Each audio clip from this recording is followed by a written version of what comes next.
Bismillahirrahmanirrahim. Assalamualaikum warahmatullahi wabarakatuh. Alhamdulillahirabbil alamin. Wassalatu wassalamu ala Rasulillah wa ala alihi wa ashabihi wa man tabi'ahum bi ihsanin ila yaumiddin. Amma ba'd. Segala puji kita panjatkan kehadirat Allah Subhanahu wa taala atas nikmat kesehatan, kesempatan dan nikmat iman sehingga kita bisa berkumpul di tempat yang penuh mubarakah ini guna melaksanakan kewajiban kita selaku umat Islam. Salawat dan salam kita tak lupa kirimkan kepada junjungan kita, suri teladan kita, Nabiullah Muhammad sallallahu alaihi wasallam, Nabi sekaligus Rasul yang telah diturunkan oleh Allah ke atas permukaan bumi ini untuk menjadi rahmatan lil alamin. Jamaah yang berbahagia, kami mewakili panitia Ahmadiyah Ramadan Masjid Bukit Nirwana akan menyampaikan beberapa hal. Yang pertama, dihimbau kepada seluruh jamaah agar mengisi saf yang kosong di depan, dan dihimbau kepada para orang tua yang membawa anaknya agar menjaga anaknya demi ketertiban ibadah.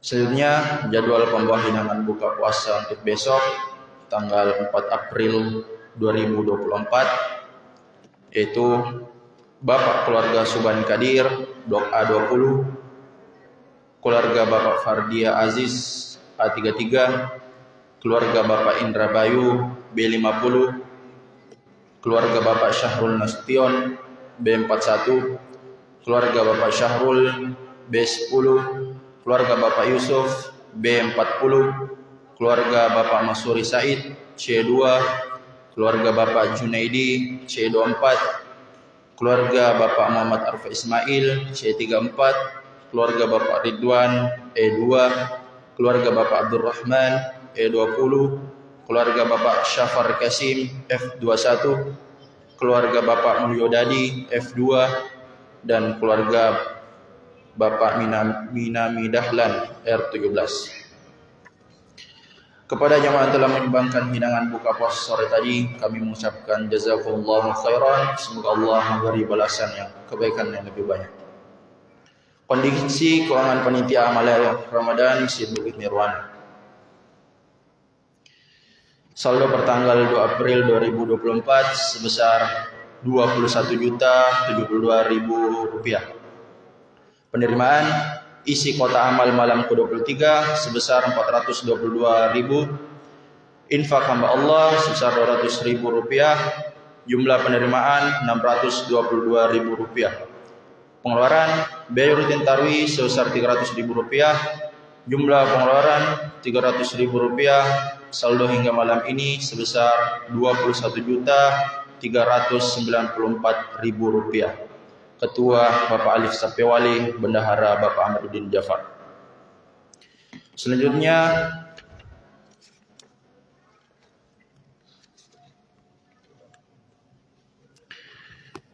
kembali kami menyampaikan kepada jamaah bahwa pembayaran zakat sudah bisa dilakukan di setiap waktu sholat, baik berupa beras maupun dalam bentuk uang. Bagi warga yang ingin membayar zakat dalam bentuk uang, tersedia 4 pilihan harga sesuai kualitas beras. Informasi selengkapnya silahkan menghubungi panitia penerimaan dan penyaluran zakat di sekretariat masjid yang berada di sebelah kanan pintu masuk utama. Kami dari panitia Ahmadiyah Ramadan juga kembali mengundang Bapak Ibu dan seluruh jamaah untuk menghadiri salat lail secara berjamaah yang digelar setiap hari pada 10 akhir Ramadan. Salat lail dimulai tepat pada pukul 3 sampai selesai. Insyaallah setelah itu masih cukup waktu untuk sahur bersama keluarga. Selanjutnya adapun yang akan menyampaikan ceramah tarawih pada malam hari ini adalah Bapak Al-Ustaz Dr. Haji Ahmad Hanafi LCMA dengan tema urgensi berbakti kepada orang tua. Sekian, Assalamualaikum warahmatullahi wabarakatuh. Kepada Bapak Ustaz kami persilakan dan hormat.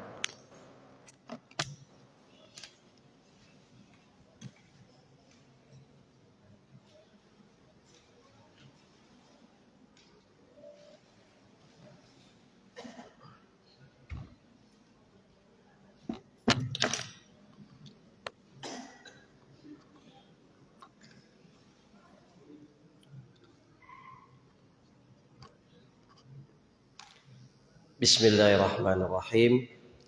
Assalamualaikum warahmatullahi wabarakatuh. Alhamdulillah.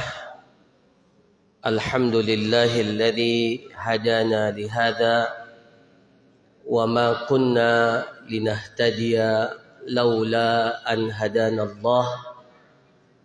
Wassalatu wassalam ala ashrafil anbiya'i wal mursalin nabiyyina Muhammadin wa ala alihi wa sahbihi ajma'in, amma ba'du. Hadirin hadirat kaum muslimin wal muslimat, semoga selalu dirahmati, diberkahi, dan semoga selalu dijaga oleh Allah Subhanahu wa ta'ala. Kita bersyukur dan terus memuji kepada Allah yang masih berkenan memberikan kepada kita kesempatan, waktu, kesehatan yang dengannya kita dapat melaksanakan ketaatan, berpindah dari satu ibadah kepada ibadah yang lain, dan secara khusus kita diberikan kesempatan untuk mendapatkan hari-hari terakhir, hari-hari yang mulia menjelang berakhirnya bulan suci Ramadan ini. Mudah-mudahan kita dapat memaksimalkan ketaatan, kebajikan kepada Allah sesuai yang disyariatkan, dan kita dapat menuntaskan ibadah Ramadan ini dengan husnul khatimah, dengan penuntasan yang terbaik. Salawat dan salam kepada baginda Rasulullah sallallahu alaihi wasallam, sosok manusia yang menjadi tauladan kita sampai di bulan Ramadan ini. Rasulullah sallallahu alaihi wasallam telah memberikan contoh yang sempurna kepada kita bagaimana kita menjalani ibadah di bulan suci Ramadan ini. Mudah-mudahan kita semua berkomitmen untuk mencontohi beliau, mengikuti jejak langkah beliau dalam menjalani status penghambaan kita, status kita sebagai hamba Allah di atas muka bumi ini. Para jamaah sekalian yang dirahmati oleh Allah Subhanahu wa ta'ala, terkait dengan urgensi berbakti kepada kedua orang tua, saya ingin menyebutkan dua peristiwa. Yang pertama, apa yang terjadi atau yang disaksikan oleh Amirul Mukminin atau sahabat yang mulia Umar Ibnul Khattab. Suatu ketika datang seorang laki-laki dan berkata kepada Umar bin Khattab, "Inna li umman balagha minhal kibar annaha la taqdi hajataha illa wa dhahri laha matiyah." Jadi orang ini datang kepada Umar bin Khattab dan mengatakan, "Wahai Umar, saya punya ibu yang sudah berusia lanjut." Ibu ya, yang sudah berusia lanjut. Kita tahu dalam agama kita mempunyai seorang ibu merupakan satu jalan kita untuk mempermudah jalan kita menuju surganya Allah Subhanahu wa ta'ala. Bahkan Rasulullah sallallahu alaihi wasallam ketika ditanya, "Ayyun nasi ahaqqu bi suhbati ya Rasulullah?" Saya punya bapak, saya punya ibu. Dari keduanya ini siapa yang paling penting aku berbakti kepadanya? Rasulullah Shallallahu Alaihi Wasallam mengatakan ummuka, ibumu. Setelah itu siapa ya Rasulullah? Kembali Rasulullah mengatakan ummuka, ibumu. Begitu sampai 3 kali, baru setelah itu ayahmu. Para jamaah sekalian, kenapa? Karena disebutkan oleh Allah Subhanahu wa taala di dalam Al-Qur'an, wa wassaynal insana biwalidayhi. Coba didengarkan ayat ini. Wa wassayna, dimulai dengan kata wasiat. Ya, jadi wasiat, dan yang mewasiatkan itu adalah Allah. Manusia saja kalau berwasiat, maka wasiatnya wajib untuk kita tunaikan. Maka yang berwasiat di sini adalah Allah. Wa wassaynal insana biwalidayhi. Kami telah berwasiat kepada setiap manusia untuk berbakti kepada kedua orang tuanya. Hamalathu ummuhu wahnan ala wahnin wa fisaluhu fi amain. Dan setelah itu dikhususkan bagaimana bentuk pengorbanan seorang ibu yang kemudian harus kita balas dengan berbakti kepadanya. Hamalathu ummuhu, dia telah dikandung oleh ibunya, wahnan ala wahnin, dalam kelemahan di atas kelemahan.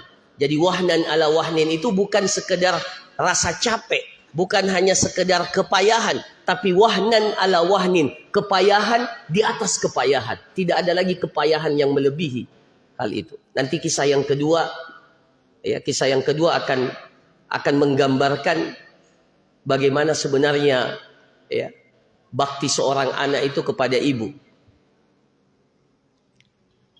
Para jamaah sekalian, dan tidak cukup hanya sekedar mengandung dalam keadaan kepayahan di atas kepayahan, kemudian dikatakan wa fisaluhu fi amain, dan setelah itu, setelah dia dilahirkan, maka disapih, disusui selama 2 tahun. Ini secara khusus. Nah, saya lanjutkan kisah itu tadi. Jadi orang ini datang kepada Umar bin Khattab dan mengatakan kepada Umar, saya punya ibu yang sudah berusia lanjut, sudah tua. Setiap kali dia mau buang hajat, maka saya harus menggendong ibu saya untuk buang hajat. Ya. Jadi karena ibunya sudah tua, maka setiap kali ibunya mau buang hajat, mau ke belakang, maka orang ini menggendong ibunya setiap kali mau buang hajat. Maka orang ini berkata kepada Umar, bertanya kepada Umar, "Fahal addaita haqqaha?" Wahai Umar, apakah saya ini sudah menuntaskan baktiku? Apakah saya sudah membayar lunas, ya, baktiku kepada ibuku? Karena setiap kali dia mau buang hajat, saya harus yang berkorban untuk menggendongnya untuk sampai kepada tempat pembuangan hajat. Apakah itu sudah menuntaskan, membayar, melunasi baktiku kepadanya? Maka kata Umar, para jamaah sekalian, la, belum.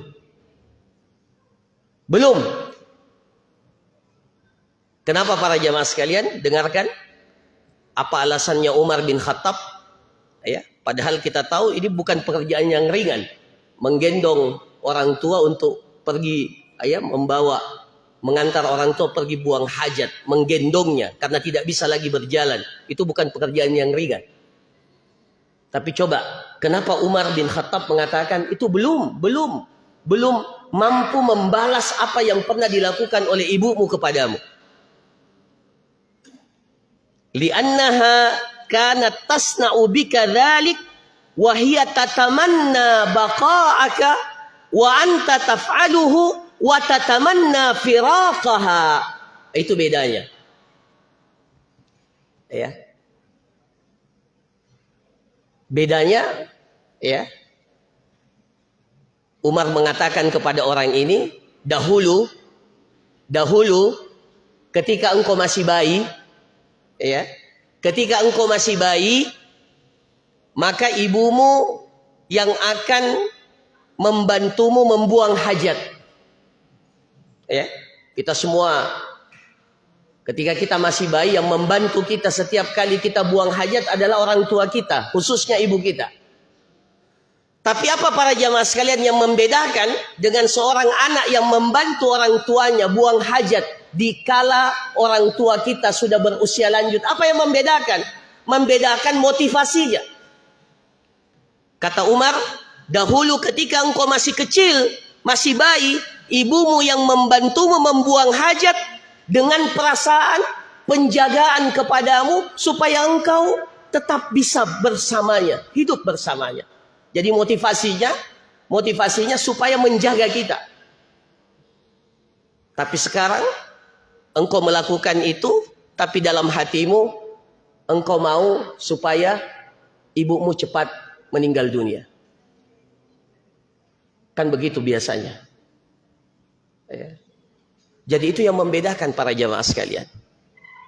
Ya. Jadi terkadang ya, kita sebagai anak, ketika orang tua kita sudah lanjut usia, kita terkadang kesal, ya, menggerutu.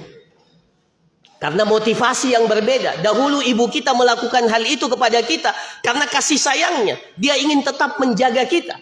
Tapi ketika kita melakukan itu dikala ketika orang tua kita usia lanjut, maka yang terjadi sebaliknya, motivasinya berbeda. Keterpaksaan, dan bahkan tidak sedikit sebagian anak yang menginginkan orang tuanya cepat meninggal dunia. Maka tidak mampu membalas apa yang dilakukan oleh seorang ibu kepada anaknya. Kisah yang kedua para jamaah sekalian. Suatu ketika Abdullah ibnu Umar melihat seseorang yang menggendong ibunya tawaf di Ka'bah. Jadi dia gendong ibunya yang sudah tua untuk tawaf di Ka'bah. Tawaf di Ka'bah 7 kali. Maka semua orang takjub, semua orang terharu melihat fenomena, melihat perbuatan itu. Maka ada yang bertanya kepada Ibnu Umar, wahai Ibnu Umar, apakah perbuatan anak ini yang menggendong ibunya tawaf, ya, di Ka'bah 7 kali itu sudah membalas apa yang dilakukan, apa yang dikorbankan oleh seorang ibu kepada anaknya? Apakah ya, perbuatan itu sudah membalas pengorbanan seorang ibu kepada anaknya? Maka kata Ibnu Umar, jangankan membalas rasa sakit, ya, yang dirasakan oleh seorang ibu ketika mengalami pembukaan, disebut talqah. Talqah itu kita istilahkan sekarang kalau seorang wanita yang akan melahirkan itu sudah mulai pembukaan, ya, talqah, ya, saat menjelang melahirkan. Maka kata sahabat Ibnu Umar, jangankan mau membalas rasa sakit saja yang dia rasakan ketika terjadi pembukaan pada saat akan melahirkan, itu belum menuntaskan, belum sesuai dengan apa yang dia lakukan dengan menggendong ibunya tawaf 7 kali di Ka'bah. Jadi kalau itu saja belum para jamaah sekalian, apalagi pengorbanan yang lain yang ditunjukkan oleh ibu kita. Para jamaah sekalian yang dirahmati oleh Allah, seorang sahabat datang kepada Rasulullah sallallahu alaihi wasallam, mengadu kepada Rasulullah sallallahu alaihi wasallam, "Inna abi, sesungguhnya bapakku ingin mengambil hartaku, ingin mengambil harta yang aku miliki." Ya. Jadi sahabat ini datang kepada Rasulullah mengeluh, mengadu. Karena bapaknya datang ke rumahnya dan ingin mengambil apa yang ada di rumahnya. Maka apa kata Rasulullah sallallahu alaihi wasallam? "Anta wa maluka li abika." Engkau dan seluruh hartamu itu milik bapakmu. Ya, meskipun ini harus difahami juga secara betul, ya. Bukan berarti seorang bapak bisa semena-mena mengambil harta anaknya. Tapi maksudnya tidak pantas seorang anak ketika bapaknya datang dan meminta sesuatu kemudian ditolak oleh anak itu. Sementara anak itu sebenarnya memiliki sesuatu itu. Makanya Rasulullah katakan, "Anta, engkau dan hartamu milik bapakmu." Para jamaah sekalian, kata para ulama,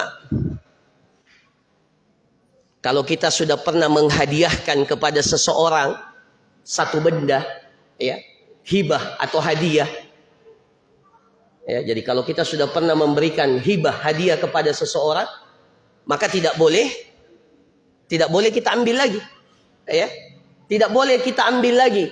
Bahkan dikatakan oleh Rasulullah SAW, "Al-aidu fi hibatihi," orang yang mengambil kembali hibah, orang yang mengambil kembali hadiah yang pernah dia berikan kepada seseorang, itu seperti seekor anjing yang muntah, kemudian dia menjilat kembali muntahnya. Anjing yang muntah, kemudian dia menjilat kembali muntahnya. Tapi kata para ulama, ini tidak berlaku pada seorang bapak yang memberikan harta kepada anaknya. Ya, jadi dikecualikan para jamaah sekalian, seorang bapak yang pernah memberikan harta kepada anaknya, kemudian dia ingin mengambil hartanya tersebut, maka dibolehkan di dalam syariat kita. Karena apa? Kedudukan orang tua. "Anta wa maluka li abika," kata Rasulullah sallallahu alaihi wasallam, engkau dan hartamu itu milik bapakmu. Para jamaah sekalian yang dirahmati oleh Allah, tidak ada perbuatan baik yang disandingkan oleh Allah dengan beribadah kepadanya kecuali berbakti kepada kedua orang tua. Ya. Wa qada rabbuka alla ta'budu illa iyyahu wa bil walidaini ihsana. Dalam ayat yang lebih tegas lagi, Allah Subhanahu wa taala mengatakan, "Wa'budullaha wa la tusyriku bihi syai'an wa bil walidaini ihsana."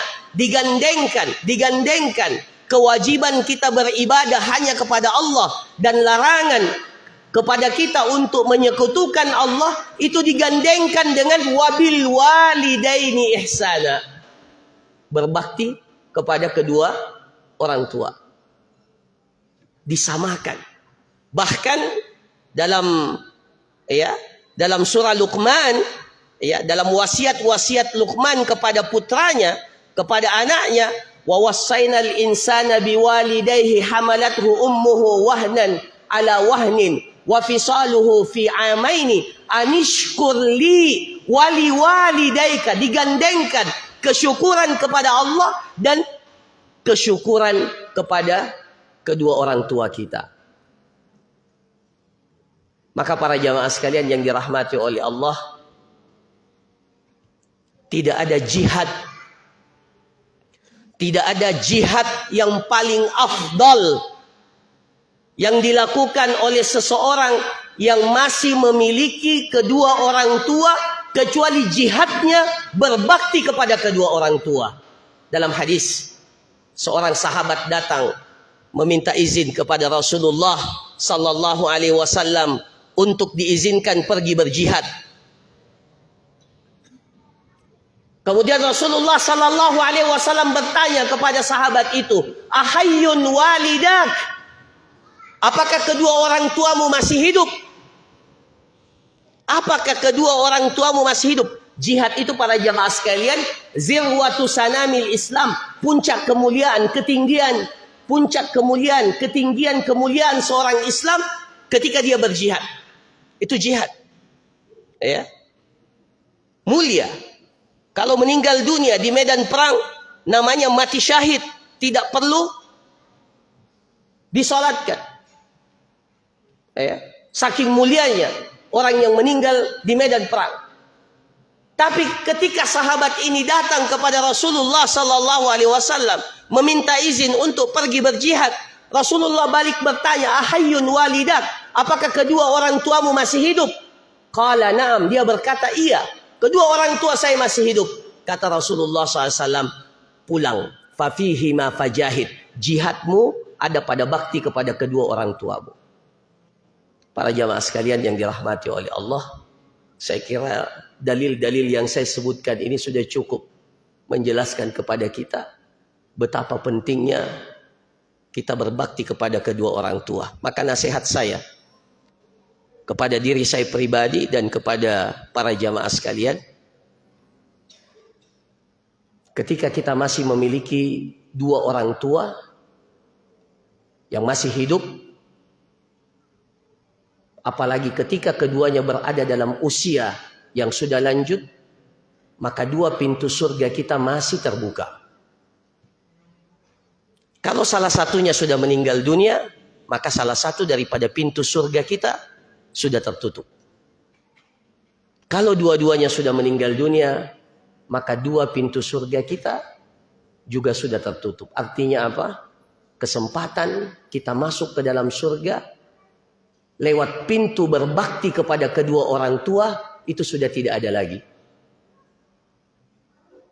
Apa dalilnya? Dalilnya disebutkan oleh Rasulullah sallallahu alaihi wasallam bersamaan dengan Ramadan. Inilah mungkin kenapa diangkat materi ini, karena hadisnya disatukan dengan Ramadan. Ya. Suatu ketika Rasulullah SAW mengatakan amin, amin, amin sebanyak 3 kali. Ketika ditanya oleh para sahabat, kenapa engkau menyebutkan amin 3 kali ya Rasulullah? Tadi Jibril datang dan mengucapkan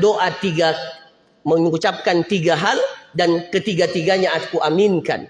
Yang pertama, ragima anfum ri'in adraka Ramadan falam yukfar lahu.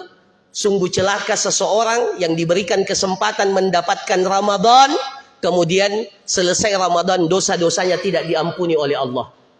Yang kedua kata Rasulullah, ragima anfum ri'in, sungguh celaka seseorang daripada keduanya, walam yadkhuli, tidak masuk surga gara-gara dia tidak berbakti kepada keduanya atau salah satu daripada keduanya. Maka para jamaah sekalian, jihad kita ada pada birrul walidain. Bagi yang sudah meninggal orang tuanya, maka bakti kita itu tidak terputus. Ya, ini yang terakhir. Bakti kita tidak terputus.